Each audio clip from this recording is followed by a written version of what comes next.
고난주간 가장 중간쯤 되는 시간이기 때문에 오늘은 고난주간에 묵상할 사건들이라는 말씀을 가지고 증거하면서 함께 은혜를 받도록 하겠습니다.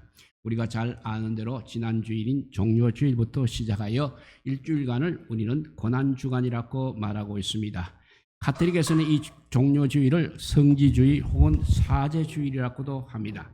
종료주일은 예수님께서 예루살렘 성에 입성하실 때 제자들은 기뻐서 자기들의 겉옷을 벗어서 나귀의 안장을 지우기도 하고 길에 펴기도 하였으며 수많은 군중들은 종려나무 가지를 꺾어서 흔들며 예수님을 앞뒤로 호위하며 예루살렘으로 들어가면서 호산나 다윗의 자손이여 찬송하리로다. 주의 이름으로 오시는 이여 가장 높은 곳에서 호산나 하더라고 예수님을 환영하기 때문에 붙여진 이름인 것입니다.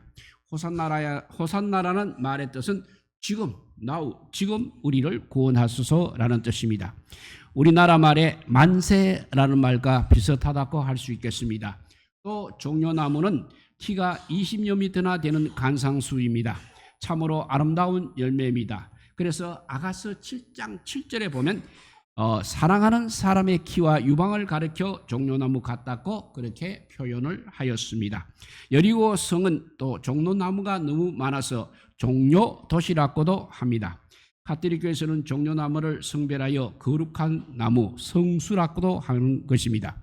지금도 예루살렘에 가보게 되면 겟세마네 동산 건너편 황금의 문이 있습니다. 아치형으로 된 2개의 문이 있는데 바로 예수님께서 예루살렘에 입성하실 때 나귀를 타고 이 문으로 들어오셨다는 것입니다.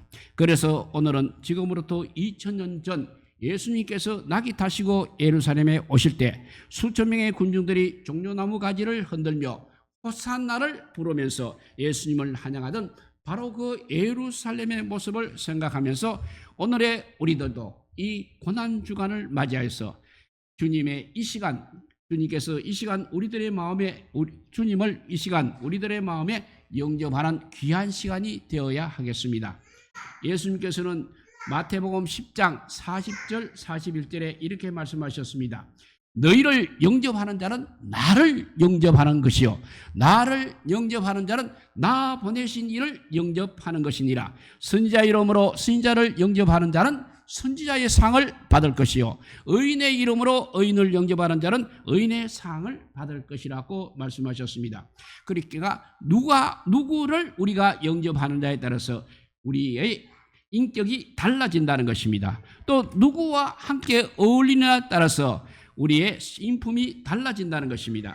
당시에 바리새인들과 서인관들은 예수님이 자기들이 죄인이라고 정죄해버린 세리와 창기들과 억눌린 사람, 가난한 사람들과 어울리고 식사도 같이 한다고 해서 예수님을 비방하고 배척을 하기도 하였던 것입니다. 만일 도둑놈을 영접하게 되면 도둑놈과 같이 어울린다면 그 사람은 분명 도둑님이 될 수밖에 없을 것입니다. 그리고 불량배와 같이 어울리게 되면 10중 8구는 분명히 불량배가 되는 것입니다. 사기꾼을 영접하면 사기꾼이 됩니다. 간첩을 영접하면 간첩이 되는 것입니다. 노름꾼을 영접하게 되면 노름꾼이 되는 것입니다. 그리고 사탄, 마귀를 영접하게 되면 사탄의 종이 되는 것입니다. 그러나 우리 예수 그리스도를 영접하게 되면 구원받고 하나님의 자녀가 되어서 영생을 얻게 되는 것입니다. 그 말씀이 요한복음 1장 11절 12절 말씀입니다. 자기 땅에 오매 자기 백성이 영접하지 아니하였으나 영접하는 자 곧 그 이름을 믿는 자들에게는 하나님의 자녀가 된 권세를 주셨다고 했습니다. 오늘 우리들은 주님을 배척하는 자가 되지 않고 중심으로 뜨겁게 영접하여 하나님의 자녀가 되는 권세를 얻으시기를 바랍니다. 예수님께서 최후의 한 주간을 예루살렘에 지내시기 위해서 예루살렘에 입성하셨을 때는 벌써 예수님을 죽이려는 업무가 진행되고 있었습니다. 그리고 책 잡으려는 무리들이 뒤따르고 있었습니다. 그래도 그 당시에도 뜨겁게 환영하는 무리가 있었습니다. 그러니 참으로 그래도 다양한 일이었습니다. 그래서 예수님께서 예루살렘에 들어오실 때부터 한 주간 또한 정말 숨가쁘게 전개되었던 사건들을 생각하면서 우리 모두 함께 은혜 받는 시간이 되시기 바랍니다. 이 고난 중에 안에 이루어지는 사건들은 사복음서에 모두 기록이 되어 있습니다. 마태복음에서는 21장부터, 마가복음에서는 11장부터, 누가복음에서는 19장부터, 요한복음에서는 12장부터 기록이 되어 있습니다. 이 고난 주간에 일어난 사건 중에서 가장 먼저 시작된 사건이 바로 지난주 우리가 기념했던 예수님이 낙이 타시고 예루살렘에 입성하는 사건이었습니다. 이렇게 예수님의 예루살렘 입성을 위해서 나귀를 제공하는 사람부터 한번 생각해 보기로 하겠습니다. 예수님께서 이렇게 말씀하셨습니다. 만일 누가 무슨 말을 하거든 주가 서시겠다 하라. 그리하면 즉시 보내리라. 이 말씀 중에서 가장 중요한 말씀은 주가 서시겠다는 말씀이 되겠습니다. 이 말씀이 바로 우리의 심령에 강하게 부딪혀 와야 하는 것입니다. 백박의 맞은편 마을에 문명의 한 사람은 예수님과 사전 약속이라도 한 듯이 주가 서시겠다고 하니 서슴지 않고 아무도 타보지 않은 나귀 새끼를 제공하였습니다. 이에 무리들이 그둑과 종려나무 가지를 길어다 펴고 앞서고 뒤따르면서 호산나 다윗의 자손이여 찬송하리로다 하면서 지상 최고 승리의 입성을 장식했습니다. 그런데 우리들은 주님을 위해서 무엇을 드리고 있습니까? 주님은 우리를 위하여 이렇게 목숨까지 주셨습니다. 그런데 우리들은 주님을 위해서 무엇을 얼마나 드리고 있느냐 하는 것입니다. 이 나귀를 드린 사람과 같이 주님을 위해서 무엇을 드리고 있느냐 하는 것입니다. 진정 고마운 사람에게는 아까운 것이 없을 것입니다. 무엇이든지 다 드려도 그저 늘 아쉽고 부족한 마음뿐인 것입니다. 또 두 번째, 주님의 장사를 위해서 이제 향유를 부어드린 여인을 한번 생각해 보도록 하겠습니다. 베다니 문둥이 시몬의 집에서 예수님께서 식사하실 때입니다. 제 많은 한 여인이 300데나리온에 해당되는 값진 향유를 예수님의 머리에 부어 그의 장사를 준비하였습니다. 예수님은 제자들에게 마가복음 14장 9절에서 이렇게 말씀하십니다. 내가 진실로 너희에게 이르노니 온 천하에 어디서든지 복음이 전파되는 곳에는 이 여자가 행한 일도 말하여 그를 기억하리라 하시니라고 말씀하셨습니다. 이 시대에 주님의 사랑을 받고 있는 우리도 이 고난주간을 맞이해서 복음이 전파되는 곳에 기념될 만한 아름다운 감사와 믿음의 행함이 있는 축복의 절기가 되기를 바랍니다. 자신의 가장 소중한 향유 100옥합을 깨뜨린 여인처럼 믿음의 큰 일은 못해도 단 한 끼씩이라도 금식하여서 예수님의 고난에 동참하는 우리 모두가 되시기 바랍니다. 세 번째, 우리가 생각할 수 있는 것은 고난 중에 처음으로 성만찬 예식이 시작된 일입니다. 예수님께서는 감람산에 이르자 제자 중에 2명을 보내어 이르시기를 이렇게 말씀하셨습니다. 성내에 들어가라. 그리하면 물 한 동이를 가지고 가는 사람을 만나리니 그를 따라가서 어디든지 그가 들어가는 그 집 주인에게 이르되 선생님의 말씀이 내가 내 제자들과 함께 유월절 음식을 먹을 나의 객실이 어디 있느냐 하시더라 하라. 그리하면 자리를 펴고 준비한 큰 다락방을 보이리니 거기서 우리를 위하여 준비하라 하시니 제자들이 나가 성내로 들어가서 예수께서 하시던 말씀대로 유월절을 준비하였다고 했습니다. 성내에 물 한 동이를 가지고 가던 그 한 여인은 예수님을 위하여 다락방을 제공하고 또 만찬까지 예비하였습니다.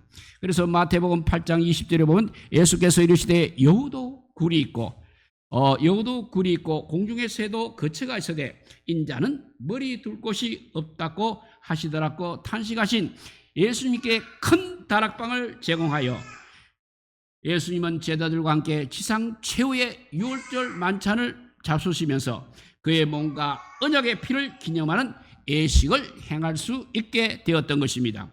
그 다락방은 그 후에 120명의 문도들이 오순절날 성령을 받은 곳이 되기도 하였습니다. 또 베드로가 잡혀갔을 때 성도들이 모여 열심히 기도하여서 베드로가 하나님의 기적으로 살아나올 수 있게 하였던 곳이기도 한 것입니다. 그 후부터 예수님의 부탁대로 고난주간에는 교회마다 바로 이 성만찬 예식을 행하면서 주님의 고난에 동참하고 있는 것입니다. 우리 교회도 성만찬 예식을 행하면서 함께 은혜를 받으려고 하고 있습니다. 이 거룩한 성만찬 예식을 행할 때마다 속죄와 은혜와 치료가 넘치는 은사가 충만하기를 다시 한번 주님의 이름으로 축복드립니다. 그러면서 다락방을 제공해드린 아름다운 모습을 생각하면서 우리도 이 고난 중간에 예수님께 무엇을 드릴까를 반드시 생각해 보아야 하겠습니다. 옥합을 깨뜨려 향유를 부어드림으로 예수님의 장사를 예비한 여인의 희생처럼까지는 못하더라도 집을 팔아 주님께 다락방을 제공해 드리지는 못하더라도 땅을 사서 예수님의 무덤을 드리지 못하더라도 우리의 빈 마음을 열어드림으로 내 속에 주님을 모시도록 해야 하겠습니다.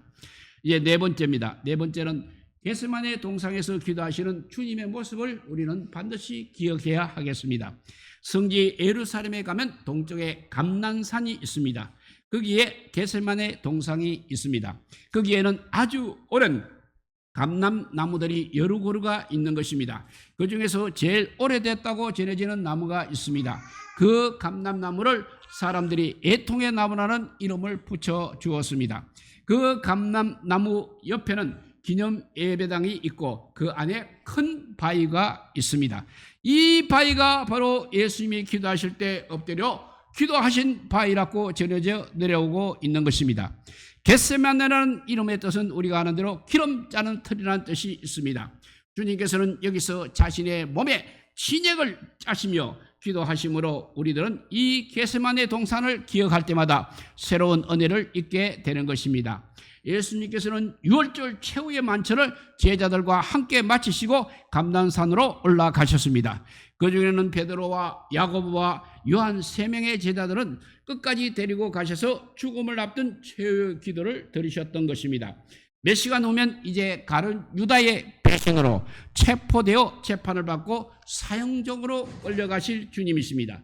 그의 겟세마네 기도야말로 심혈을 기울인 최후의 기도였던 것입니다. 그래서 누가복음 22장 44절에는 이렇게 기록되어 있습니다. 예수께서 힘쓰고 애써 더욱 간절히 기도하시니 땀이 땅에 떨어지는 핏방울같이 되었더라 했습니다. 예수님께서는 이와 같이 피와 땀을 흘리시며 하신 기도는 바로 아버지여 만일 아버지의 뜻이거든 이 잔을 내게서 옮기시옵소서. 그러나 나의 원대로 마시고 아버지의 원대로 되기를 원하나이다 라고 기도하였습니다. 이처럼 주님께서 피 흘리시며 기도하신 것이 바로 자신의 소망을 위한 기도가 아니라는 것입니다. 바로 인류를 구원하시기 위한 기도였습니다. 그러기에 오늘의 우리들이 머리를 숙이지 않을 수 없는 것입니다. 인류 역사상 그 어떤 성현들이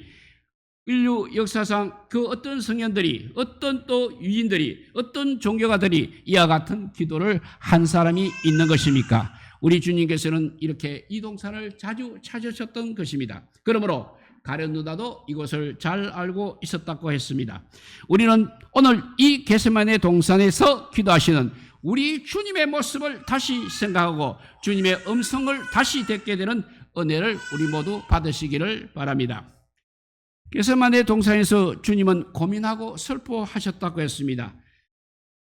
마태복음 27장 46절에 보면 고민하고 이렇게 말씀하셨습니다. 내 마음이 매우 고민하여 죽게 되었으니 너희는 여기 머물러 나와 함께 깨어 있으라 하셨습니다. 이는 진실로 주님께서 최대의 비통함을 고백하는 말씀이셨습니다. 주님은 그월 십자가에 달리신 후에 엘리 엘리 나바 사박단이라고 부르짖으신 바 이 비통한 부르짖음이 바로 겟세마네 동산에서의 이 고백과 같은 비통을 하나님 아버지께 고백한 것입니다. 히브리서 기자는 히브리서 5장 7절에 겟세마네 동산에서 고통을 묘사할 때 심한 통곡과 눈물로 강구를 올렸다 이렇게 기록하였습니다. 두 번째 겟세마네 동산에서 주님은 엎드려 기도를 하셨습니다. 예수님의 겟세마네 동산에서 엎드려 기도하신 사실에 대해서는 공간복음에서 다 취급이 되고 있습니다. 마가복음에서는 마가복음 14장 35절에 그가 엎드려 기도하였다고 하였습니다. 누가복음에서는 누가복음 22장 41절에 보면 예수님이 무릎을 꿇고 기도하셨다고 기록하였습니다. 그런데 오늘 본문에서는 얼굴을 땅에 대고 기도하셨다고 하였습니다. 이런 모두 다 정성을 들여 간절히 그리고 겸손히 기도하셨다는 뜻이 되겠습니다. 그리고 다섯 번째, 겟세마네 동산에서 주님께서 이제 제자들에게 하신 말씀을 우리가 기억해야 하겠습니다. 첫째 하신 말씀이 내가 저기 가서 기도할 동안 너희는 여기 앉아 있으라고 하셨습니다.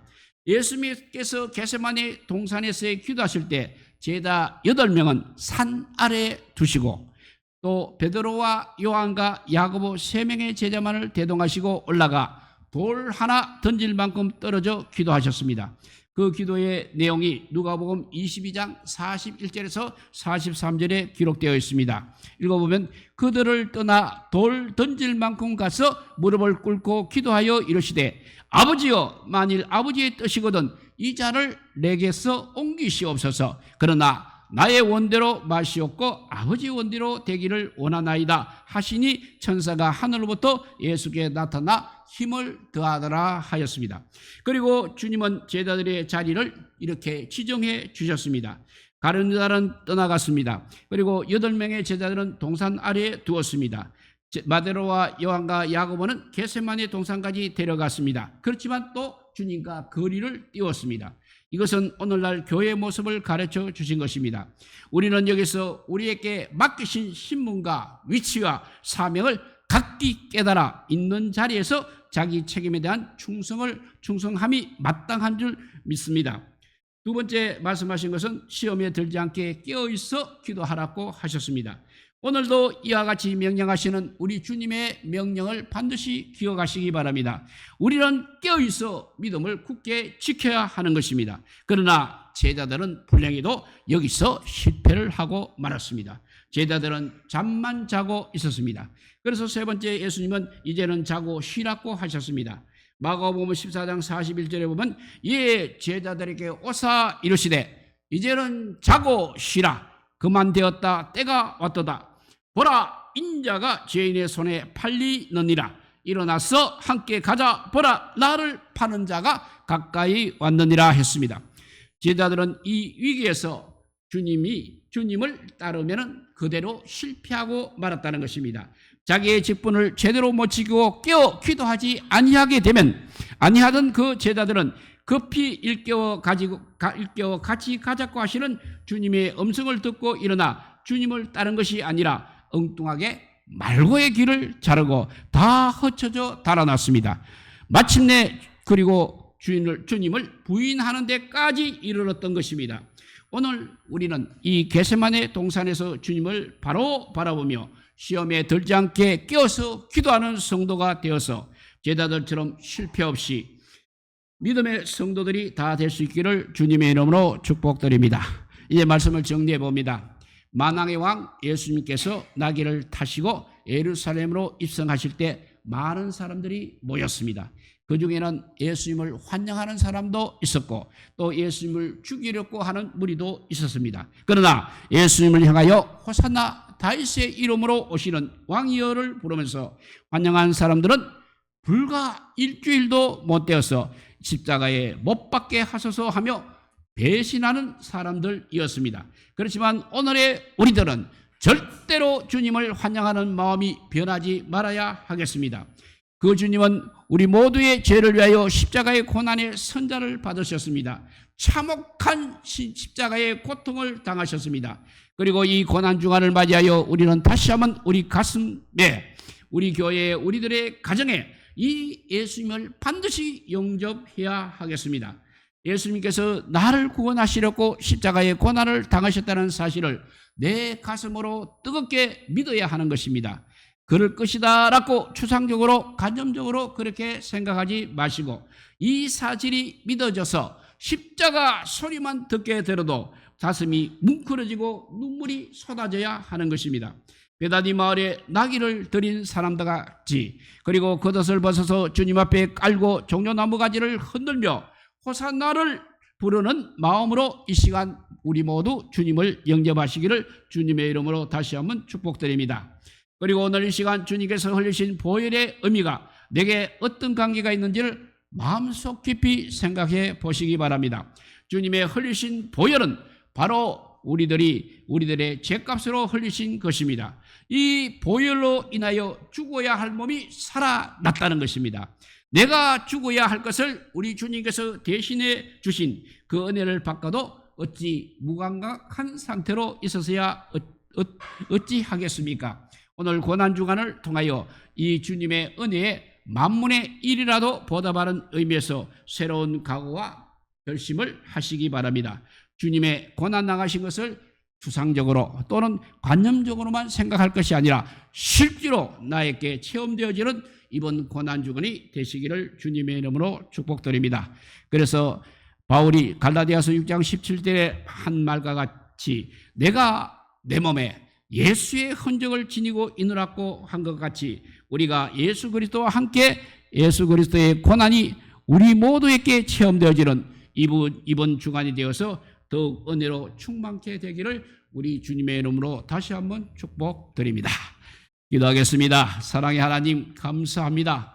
너무나 아버지 자주 맞이하는 아버지 고난주간이 되어서 1년에 한 번씩 맞이하지만 너무 오랫동안 우리가 고난주간을 맞이하면서 우리가 감각이 무디어졌음을 또한 고백하지 않을 수 없습니다. 정말 보혈의 의미가 살이 갈수록 자꾸 희미해지는 저희들에게 오늘 다시 한번 아버지 고난주간에 보혈의 의미를 생각해 보았고 우리 주님께서 이 땅에 인간의 몸을 형태를 지어서 오셔서 우리처럼 고생하시다가 결국은 우리의 죄를 위해서 돌아가셨다는 사실을 다시 한번 상기하게 하여 주시니 감사합니다. 주님께서 주신 이 구원의 은혜, 아버지요 이 은혜야말로 세상에 무엇으로도 보답할 수 없는 정말 귀하고 값진 은혜임을 다시 한번 고백하며 이제 돌아오는 부활주일에 정말 뭔가 마음을 다 바쳐서 주님을 찬양하는 하나님의 사람으로 거듭나게 하여 주시기를 간절히 빌고 올라올 때 이 모든 말씀 아무 공도 없으나 우리 구주 예수 그리스도 이름으로 기도드리옵나이다. 아멘. 찬송가 270장입니다. 변찬은 주님의 사랑가 우리 한번 찬양하겠습니다.